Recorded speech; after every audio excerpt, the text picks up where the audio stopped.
Hello students, আমরা ফিরে এসেছি আবার একটা কোয়েশ্চেন অ্যান্সার সেশনে।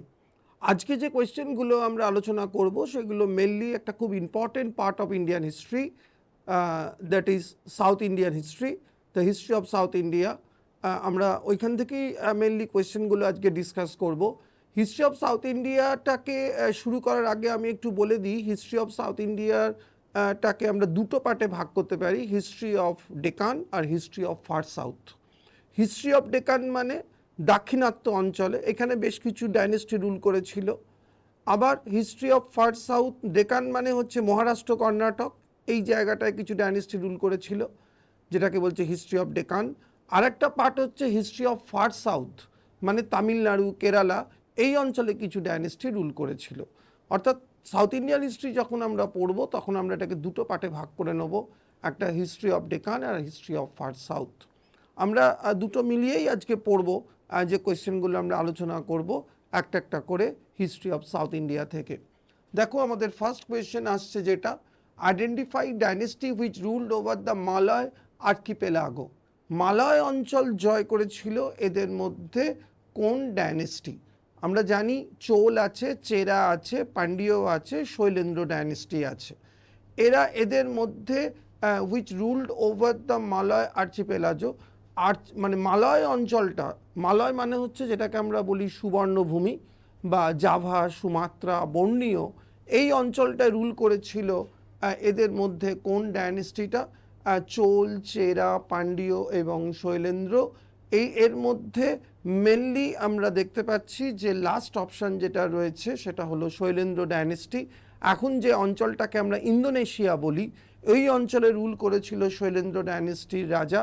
এবং এই শৈলেন্দ্র ডাইনেস্টির প্রসঙ্গ আমরা পেয়েছিলাম কোথায় না, পাল রাজাদের রাজত্বকালে এই ডাইনেস্টিরই একজন রাজা বালপুত্র দেব, তিনি দেবপালের কন্টেম্পোরারি ছিলেন। দেবপাল তখন আমাদের এখানে রুল করছেন।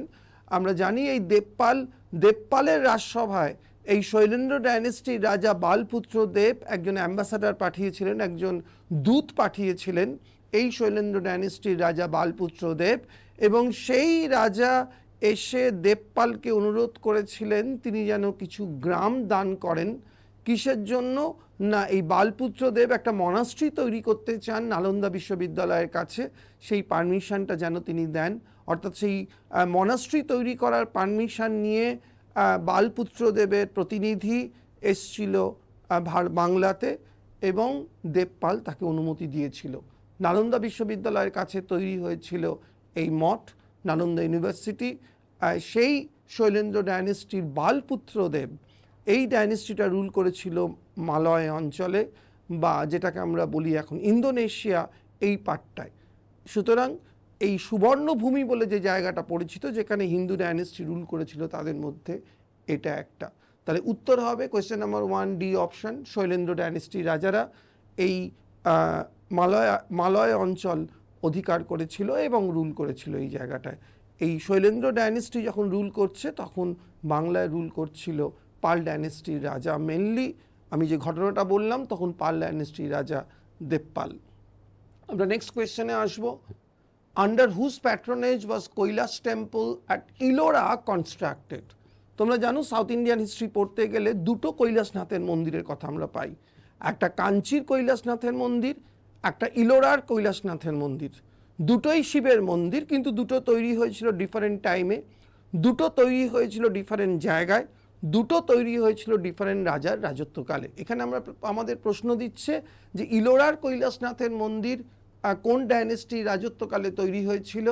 উত্তর হবে এখানে রাষ্ট্রকূট ডাইনেস্টি।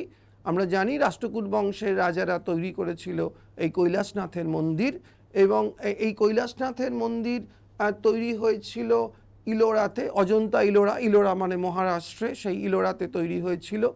তৈরি করেছিলেন যিনি, তিনি হচ্ছেন কৃষ্ণ ওয়ান, রাষ্ট্রকূট বংশের একজন বিখ্যাত রাজা কৃষ্ণ ওয়ান, তার রাজত্বকালে তৈরি হয়েছিল কৈলাসনাথের মন্দির। আর যদি বলতো কৈলাসনাথের মন্দির কাঞ্চি থেকে তৈরি করেছিল, তাহলে উত্তর হতো পল্লব বংশের রাজা দ্বিতীয় নরসিংহ বর্মন বা নরসিংহ বর্মন 2, ইনি তৈরি করেছিলেন কাঞ্চির যে কৈলাসনাথের মন্দির সেই মন্দিরটা। সুতরাং আমরা দেখতে পাচ্ছি যে রাষ্ট্রকূট বংশের রাজারা তৈরি করেছিল এই ইলোরার কৈলাসনাথের মন্দির, একটা বিখ্যাত মন্দির ভারতবর্ষের। এই রাষ্ট্রকূট বংশের রাজারা কিন্তু জৈন ধর্মকেও যেমন পৃষ্ঠপোষকতা করেছিলেন, অমোঘবর্ষ 1-এর সময় জৈন ধর্মের একটা বিশাল বিস্তার লাভ করেছিল আমরা জানি, এবং এরা কিন্তু আবার শৈব ধর্মকেও প্রমোট করেছিল, যার প্রমাণ বহন করছে এই ইলোরার কৈলাসনাথের মন্দির। তাহলে এখানে উত্তর আমরা করব অবশ্যই রাষ্ট্রকূট, যেহেতু ইলোরা রয়েছে মহারাষ্ট্র, সেহেতু উত্তর হবে এখানে রাষ্ট্রকূট। আমরা নেক্সট কোয়েশ্চেনে আসব। Anchor Bhatt was built by, Anchor ভাটের মন্দির, এই আর একটা মন্দির, সাউথ ইস্ট এশিয়ার একটা বিখ্যাত মন্দির, একটা হিন্দু মন্দির, তৈরি করেছিলেন সূর্যবর্মন। উত্তর হবে সি অপশানে যেটা রয়েছে।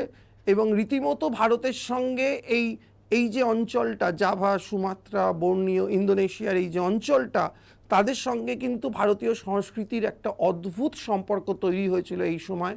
আঙ্কর ভাটের এই মন্দির, এই আঙ্কর ভাটের এই মন্দির, এটা অ্যাকচুয়ালি একটা বিষ্ণু মন্দির তৈরি হয়েছিল, সূর্যবর্মন করেছিলেন।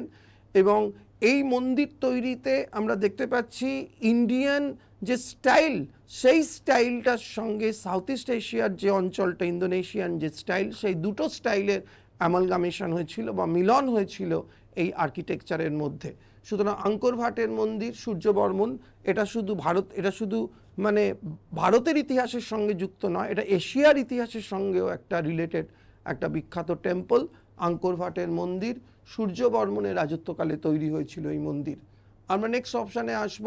নেক্সট কোয়েশ্চেনে, Chalukyas establish the empire in Gujarat, Malwa, Deccan, far south India. আমি একটু আগেই বলছিলাম যে সাউথ ইন্ডিয়ান হিস্ট্রিটাকে আমরা দুটো পার্টে ভাগ করতে পারি, একটা হিস্ট্রি অফ ডেকান, একটা হিস্ট্রি অফ ফার সাউথ। এটা কিন্তু আমাদের জেনে রাখতে হবে যে সাউথ ইন্ডিয়ান হিস্ট্রি পড়তে গিয়ে আমরা যে ডায়নেস্টির ইতিহাস পড়ি, তারা কোন কোন অঞ্চলে রুল করেছিল, কতগুলো ডায়নেস্টি ফার সাউথে রুল করলো, কতগুলো ডায়নেস্টি ডেকানে রুল করলো।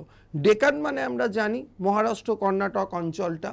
তাহলে এখানে চালুক্যদের কথা বলছে। আমরা জানি চালুক্যদের রুলিং এরিয়াটা ছিল কর্ণাটক, এদের ক্যাপিটাল ছিল বাতাপি। বাতাপি মানে এখন যেটা বিজাপুর ডিস্ট্রিক্ট কর্ণাটকের, সেই অঞ্চলটা। যেহেতু কর্ণাটক, সেহেতু এখানে আমরা উত্তর করব অবশ্যই চালুক্যরা রুল করত ডেকান অঞ্চলে। যদি তামিলনাড়ু, কেরালা দিত তাহলে এটা হতো ফার সাউথ হতো। ফার সাউথে রুল করেছিল কোন কোন ডায়নেস্টি? পল্লব ডায়নেস্টি রুল করেছিল, চোল ডায়নেস্টি রুল করেছিল ফার সাউথে, আর ডেকান অঞ্চলে রুল করেছিল চালুক্য ডায়নেস্টি, রাষ্ট্রকূট ডায়নেস্টি এবং সাতবাহন ডায়নেস্টি। আমাদের মেনলি যে 5টা ডায়নেস্টির হিস্ট্রি পড়তে হয় সাউথ ইন্ডিয়া পড়তে গেলে, সেখানে 3টে ডায়নেস্টি ডেকানে, 2টো ডায়নেস্টি ফার সাউথে। তাহলে ফার সাউথে রুল করেছিল চোল ডায়নেস্টি, পল্লব ডায়নেস্টি তামিলনাড়ু অঞ্চলে, আর ডেকান অঞ্চলে রুল করেছিল 3টে বিখ্যাত ডায়নেস্টি, একটা হলো রাষ্ট্রকূট, একটা হলো নেক্সট যেটা হচ্ছে বিখ্যাত ডায়নেস্টি আমরা জানি সেটা হলো সাতবাহন ডায়নেস্টি এবং চালুক্য ডায়নেস্টি, এই 3টে ডায়নেস্টি। তাহলে এখানে উত্তর আমরা করব অবশ্যই ডেকান। উত্তর হবে চালুক্যরা এস্টাবলিশ করেছিল তাদের রুল কোন অঞ্চলটায়? ডেকান অঞ্চলে। এদের ক্যাপিটাল ছিল কোথায়? মহারাষ্ট্রের এদের ক্যাপিটাল ছিল কর্ণাটকের বাতাপি, যেটা এখন বিজাপুর ডিস্ট্রিক্ট। ওকে, নেক্সট কোয়েশ্চেনে আসবো আমরা। Who of the following were the first rulers to make land grant to the Brahmans? ব্রাহ্মণদের জমি দেওয়ার যে রীতিটা, এটা ভারতের ইতিহাসে প্রথম শুরু করেছিল কোন ডায়নেস্টি? Land grant to the Brahmin's, এটা শুঙ্গ, কুষাণ, সাতবাহন, শাকাস অ্যান্ড কুষাণাস। এখানে উত্তর হবে এখানে সাতবাহন ডায়নেস্টি। সাতবাহন ডায়নেস্টির রাজারা প্রথম ব্রাহ্মণদের জমি দেওয়ার রীতি শুরু করলেন। এটা সাতবাহন ডায়নেস্টির রাজত্বকালের একটা বিশেষ বৈশিষ্ট্য। এবং আমরা এ কথাটাও জেনে রাখবো পরীক্ষার জন্য যে এই ভূমিদান ব্যবস্থাটা ভীষণভাবে পপুলার হয়েছিল কখন গিয়ে? গুপ্তা ডায়নেস্টির রাজত্বকালে। গুপ্তদের রাজত্বকালে আমরা 2 ধরনের ভূমিদান ব্যবস্থার কথা পাই, একটা অগ্রহার সিস্টেম, একটা হলো ব্রহ্মদেয় সিস্টেম। এই দুটো ল্যান্ড গ্র্যান্টের কথা আমরা পাই, একটা অগ্রহার, একটা ব্রহ্মদেয়। গুপ্ত যুগে আমরা পাচ্ছি এই ল্যান্ড গ্র্যান্টের কথা, ব্রাহ্মণদের দেয়া হচ্ছে। এবং এই যে ল্যান্ড গ্র্যান্টগুলো শুধু যে ব্রাহ্মণদেরই দেয়া হতো তা নয়, অনেক সময় আবার সেকুলার পার্সন যারা, মানে যারা নন ব্রাহ্মণ, যারা গভর্নমেন্টের আন্ডারে অফিসিয়াল হিসেবে কাজ করছে, তাদেরও অনেক সময় এই ধরনের ভূমি দান করা হতো, আমরা দেখেছি। সুতরাং ভূমিদান করার রীতিটা প্রথম চালু করলো সাতবাহনরা, আর এই ভূমিদান করার রীতিটা খুব জনপ্রিয় হয়েছিল গুপ্ত যুগের গুপ্ত অর্থনীতিতে। ল্যান্ড গ্র্যান্ড একটা ইম্পর্টেন্ট রোল প্লে করেছিল, এবং সেখানে এই সিস্টেমটার দুটো সিস্টেম এখানে চালু হয়েছিল, একটা অগ্রহার, একটা ব্রহ্মদেয়। তাহলে এখানে অ্যান্সার আমরা নেব সাতবাহন ডাইনেস্টি, যারা প্রথম ব্রাহ্মণদের জমি দান করার রীতি শুরু করেছিল, এইটা আমরা দেখতে পাচ্ছি।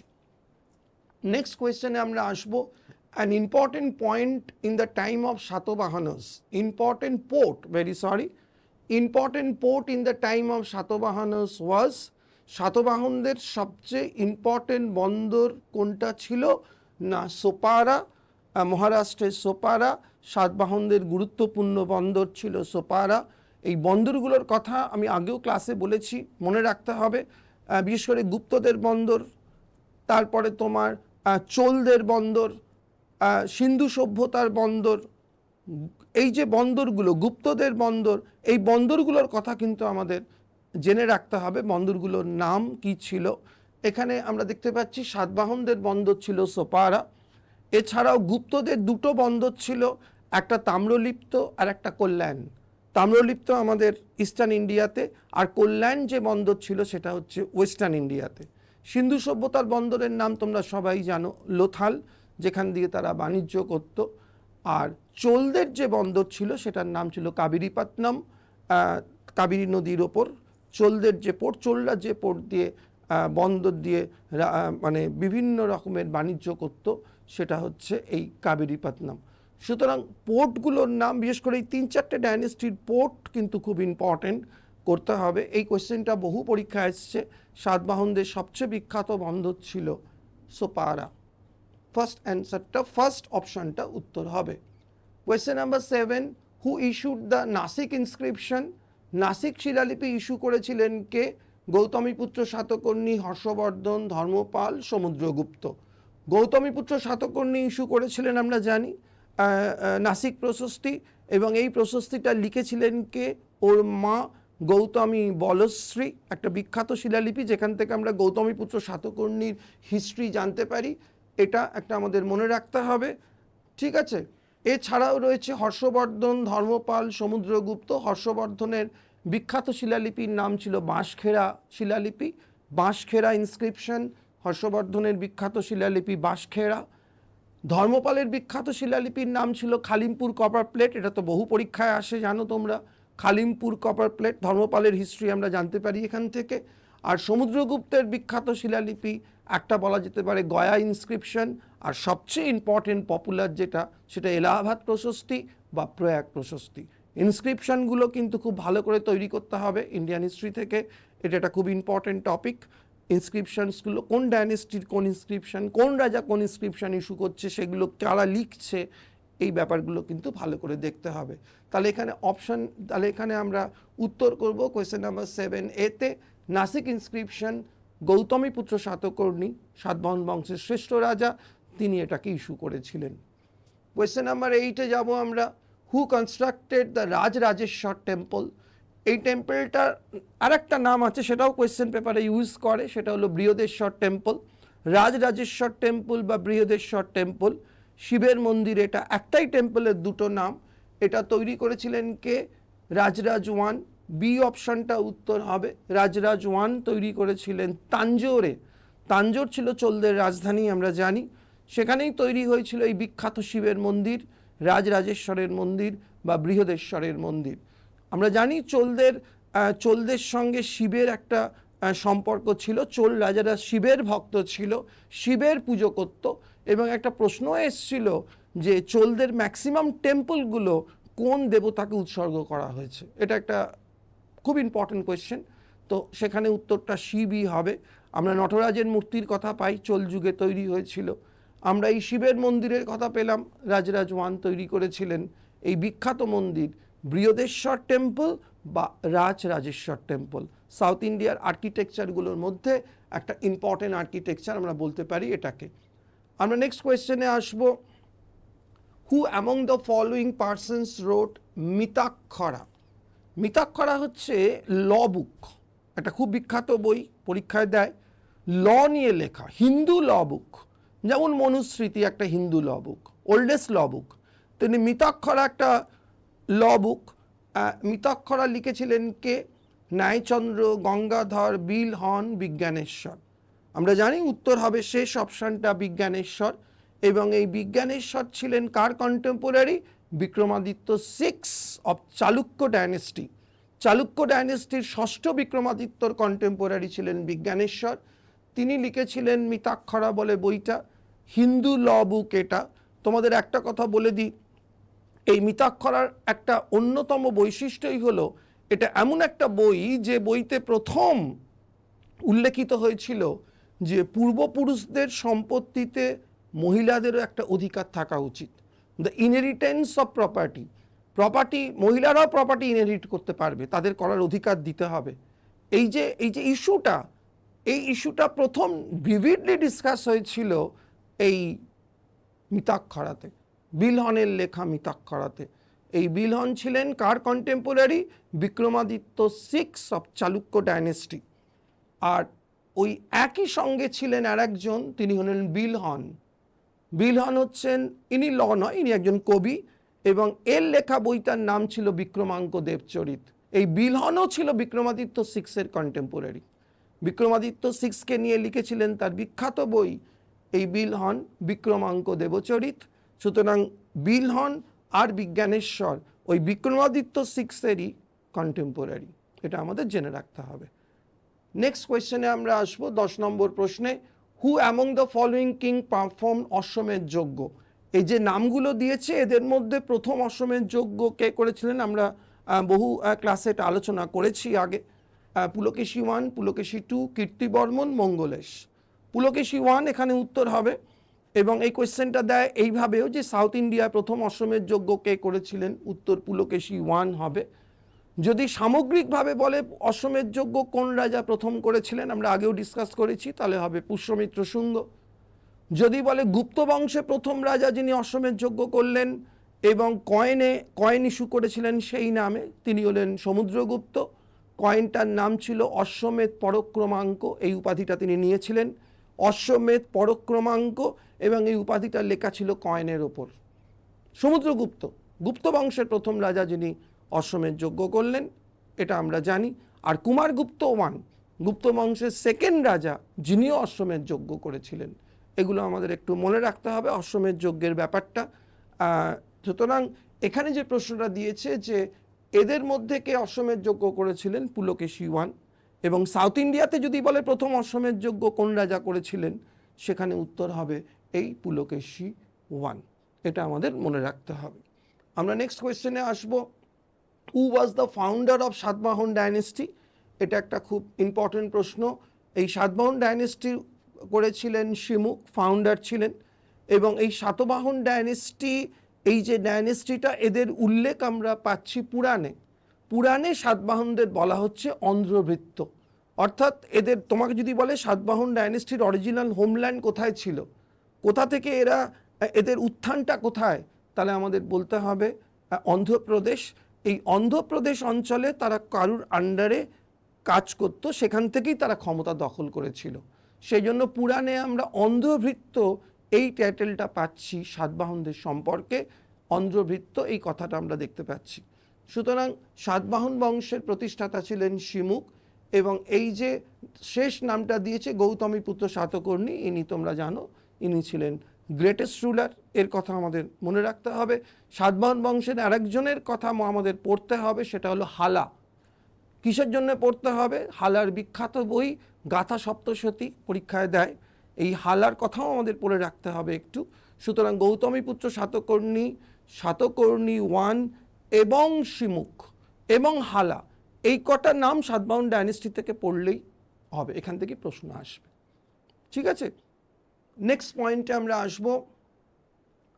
হু were the participants in the tripartite struggle in northern India from the 18 to the 10th century? 8 থেকে 10 সেঞ্চুরির মধ্যে যে ত্রিপাক্ষিক সংগ্রাম হয়েছিল পাল, প্রতিহার আর রাষ্ট্রকূটদের মধ্যে, এটাকে ত্রিপাক্ষিক সংগ্রাম বলে। কনৌজ অধিকার নিয়ে লড়াই আমরা সবাই জানি, একটা বিখ্যাত, একটা খুব ইম্পর্টেন্ট যুদ্ধ। এখানে কারা কারা ছিল? এখানে ছিল সেকেন্ড অপশনটা তো পরিষ্কার একদম, পাল, প্রতিহার এবং রাষ্ট্রকূট। এবং বিভিন্ন স্টেজে এই তোমরা বুঝতেই পারছো 8 থেকে 10 সেঞ্চুরি অবধি চলেছিল এই যুদ্ধটা, এবং বিভিন্ন স্টেজে এই যুদ্ধটা বিভিন্ন রাজার সঙ্গে হয়েছে। তার মধ্যে আমরা দেখতে পাচ্ছি একটা ইম্পর্টেন্ট স্টেজে গিয়ে এই যুদ্ধে ধর্মপালকে হারিয়ে দিয়েছিলেন কে না, ওই বংশের, রাষ্ট্রকূট বংশের শ্রেষ্ঠ রাজা গোবিন্দ থ্রি। গোবিন্দ থ্রি হারিয়ে দিয়েছিলেন এই যুদ্ধে ধর্মপালকে। আবার ঠিক পরেই ধর্মপালের হারের রিভেঞ্জ নিয়েছিল তার ছেলে দেবপাল। দেবপাল এই যুদ্ধে হারিয়ে দিয়েছিল, দেবপাল হারিয়ে দিয়েছিল ওই রাষ্ট্রকূট বংশের রাজা অমোঘবর্ষ ওয়ানকে। সুতরাং এই যুদ্ধের কয়েকটা ইম্পর্টেন্ট স্টেজ আছে যেগুলো আমাদের একটু করে রাখতে হবে। যেমন ধর্মপালের কথা বললাম, এই যুদ্ধে ধর্মপাল হেরে গেছিল গোবিন্দ থ্রি এর কাছে, রাষ্ট্রকূট বংশের রাজা, রাষ্ট্রকূট বংশের শ্রেষ্ঠ রাজা। আবার এই হারের প্রতিশোধ নিয়েছিলেন দেবপাল। দেবপাল হারিয়েছিল আবার ওই রাষ্ট্রকূট বংশের রাজা প্রথম অমোঘবর্ষকে। সুতরাং এটা একটা খুব ইম্পর্টেন্ট স্ট্রাগল, কনৌজ অধিকার নিয়ে লড়াই, ইতিহাসের একটা খুব ইম্পর্টেন্ট স্ট্রাগল। এটা ভালো করে দেখতে হবে, পাল, প্রতিহার আর রাষ্ট্রকূটদের মধ্যে লড়াই। নেক্সট প্রশ্নে আসবো, India's earliest contact with Islam came through. ভারতবর্ষে ইসলামের সঙ্গে ভারতবর্ষের কন্ট্যাক্টটা কোন ঘটনার মধ্যে দিয়ে প্রথম ঘটেছিল? Arabian invasion of Sindh in the 7th century, Turkish invasion of the 11th-12th centuries, Arab merchants of Malabar coast, Sufi saints and Arab travellers. কোন উত্তরটা হবে? এখানে অনেকে উত্তর হয়তো করবে Arabian invasion of Sindh, A option, আর সি অপশন, এই দুটো খুব close. Arabian invasion of Sindh মানে মোহাম্মদ বিন কাসিমের আক্রমণের মধ্যে দিয়ে প্রথম কন্ট্যাক্ট হয়েছিল। আর একটা উত্তর আসতে পারে Arab merchants of Malabar coast. Malabar coast মানে কেরালা অঞ্চলে আরবীয়রা, বণিকরা যে ভারতে এসেছিল, তার মাধ্যমেই প্রথম ইন্ডিয়ার সঙ্গে রিলেশন তৈরি হয়েছিল। এই এ আর সি এর মধ্যে অ্যান্সার হবে, কিন্তু এখানে সি অপশনটাই আমাদের নিতে হবে। কেননা এই আরবিয়ান ইনভেশনের আগে কিন্তু এই ঘটনাটা ঘটেছিল। মালাবার উপকূলে আরব বণিকরা বাণিজ্য করতে এসেছিল এবং সেই সূত্র ধরেই একটা কমার্শিয়াল কন্ট্যাক্ট তৈরি হয়েছিল ইন্ডিয়ার সঙ্গে। এই ইসলামের একটা সম্পর্ক তৈরি হয়েছিল এবং সেই সম্পর্কটা আরও জোরদার হলো 712 থেকে, যখন একের পর এক আক্রমণ মানে ঝাঁপিয়ে পড়লো, বা একের পর এক আক্রমণ হলো আমাদের ভারতবর্ষের ওপর। মোহাম্মদ বিন কাসিম থেকে শুরু করে, সবুক্তগিন থেকে শুরু করে, সুলতান মাহমুদ থেকে শুরু করে একদম মোহাম্মদ ঘড়ি পর্যন্ত পরপর আক্রমণ। কিন্তু প্রথম কন্ট্যাক্ট যদি বলে তাহলে আমরা অপশান নেব অবশ্যই সি অপশানটা। তাহলে সি অপশানটা আমাদের উত্তর করতে হবে এক্ষেত্রে। কোয়েশ্চেন নাম্বার 14-এ যাব। Which of the following dynasties was designated as Balhar by the Arabian travelers? বালহার বলতে আমরা কি বুঝবো? বালহার বলতে আমরা কাদের বুঝবো? কোন ডাইনেস্টিকে বোঝানো হয়েছিল? উত্তর এখানে হবে রাষ্ট্রকূট ডাইনেস্টি। এই রাষ্ট্রকূট ডাইনেস্টির রাজারা বালহার নামে পরিচিত ছিল আরেবিয়ান ট্রাভেলারদের কাছে। বালহার কথাটা এসছে কোত্থেকে না, বাল বা বল্লভাচার্য বলে বা বল্লভ দেব বলে একজন শাসক রাষ্ট্রকূট বংশে রাজত্ব করতেন, বল্লভ দেব। এই বল্লভ দেবের নাম অনুযায়ী, এবং তিনি ছিলেন খুব স্ট্রং কিং একজন রাষ্ট্রকূট বংশের প্রথম দিককার, এই বল্লভ দেবের নাম অনুসারেই আরব মার্চেন্টরা এই ডাইনেস্টিটার নাম দিয়েছিল বালহার। বল্লভ দেব থেকে বালহার, আরবিয়ান মার্চেন্টদের কাছে এটার নামকরণ করা হয়েছিল কি না, রাষ্ট্রকূট ডাইনেস্টির নামকরণ করেছিল তারা বালহার। ঠিক একই জিনিস আমরা আর একটা দেখি যে আরেবিয়ান মার্চেন্টস যারা এসছিল এখানে, সুলেমান বলে একজন এসছিলেন এখানে, তিনি আমাদের এই পাল বংশকে রুমি নামে ডেসক্রাইব করেছিলেন, রুমি, RHUMI। ঠিক এইরকমই আরবিয়ান মার্চেন্ট সুলেমান, এই সুলেমান বাংলাকে বর্ণনা করেছিল পালদের রাজত্বকালে, যে বাংলা রুমি বলে এটাকে ডেসক্রাইব করেছিল। ঠিক যেরকমটা করেছিল আরেবিয়ান মার্চেন্টরা রাষ্ট্রকূট ডাইনেস্টিকে বালহার নামে। আমরা লাস্ট কোয়েশ্চেনে আসবো। আর which Chola king was known as Orumo liver man before his coronation? Orulo river man before his coronation. Orulo mo liver man before is coronation, এই নামে কে পরিচিত ছিলেন ক্ষমতায় আসার আগে? আমরা এখানে Vira Rajendra, Rajaraja one, Kulothunga, none of them, এখানে আমরা উত্তর করব যেটা, সেটা হলো মেনলি বীর রাজেন্দ্র বা রাজেন্দ্র চোল। তিনি এই নামে পরিচিত হয়েছিলেন, এই নামে পরিচিত ছিলেন তার অভিষেক হওয়ার আগে। তারপর নাম চেঞ্জ হয়েছিল রাজেন্দ্র চোল এবং শ্রেষ্ঠ রাজা হিসেবে তিনি স্বীকৃতি পেয়েছিলেন। এটা তার ফরমান নেম। তোমাদের এই কোয়েশ্চেনটা আমি রেখেছি এই কারণেই, প্রচুর রাজার ফরমান নেম আছে, আগের নাম কি ছিল, এগুলো খুব পরীক্ষায় দেয়। ঠিক আছে, এই বিশেষ করে সুলতানি যুগে এরকম প্রচুর নাম আছে, গিয়াসুদ্দিন বলবান, সিকান্দার লোদি, এদের আগের নাম কি ছিল, এগুলো কিন্তু আমাদের একটু করে রাখতে হবে। ফরমান নেম, তারপর চেঞ্জ নেম কি হলো। এবং মুঘল ডাইনেস্টিতে তো প্রত্যেকটা রাজার, প্রত্যেকটা কিংয়ের ক্ষেত্রে রয়েছে, বাবর থেকে শুরু করে ঔরঙ্গজেব পর্যন্ত। তাহলে আমরা আজকে এই পয়েন্টগুলো আমরা আজকে আলোচনা করলাম, এবং আরও এই প্রশ্ন আমরা আলোচনা করব। সাউথ ইন্ডিয়া থেকে আরও অনেক কিছু আলোচনা করার আছে। সঙ্গম এজ সাউথ ইন্ডিয়ার একটা ইম্পর্টেন্ট চ্যাপ্টার, এটা নিয়েও আমরা আসব অন্য ক্লাসে, এবং আরও অন্যান্য টপিক নিয়ে আমরা অন্যান্য ক্লাসে করব ক্লাস। তোমরা ভালো করে ক্লাসগুলো ফলো করো, কারণ সামনে বিভিন্ন পরীক্ষা রয়েছে এবং প্রচুর ভ্যাকেন্সি আছে, এবং হিস্ট্রিটা খুব ভালো করে পড়তে হবে। সব পরীক্ষাতে হিস্ট্রি থেকে প্রশ্ন আসবে, এবং যেখানে সাউথ ইন্ডিয়া কিন্তু একটা ইম্পর্টেন্ট রোল প্লে করবে। আজকে আমাদের ক্লাসটা এত পর্যন্তই। আমরা আবার অন্য ক্লাসে মিট করব অন্য কোয়েশ্চেন অ্যান্সার নিয়ে।